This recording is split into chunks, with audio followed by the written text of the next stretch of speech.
Nah, ini baru adat yang benar. Kita ngumpul bersama dan makan bersama.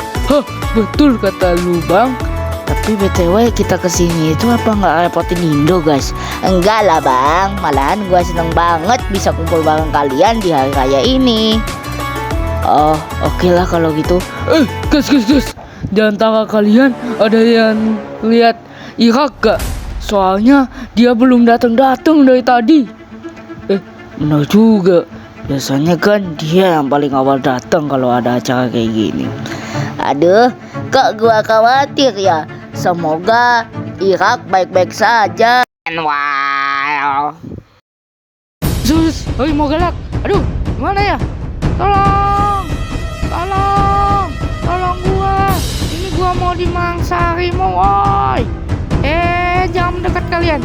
Jangan dekat.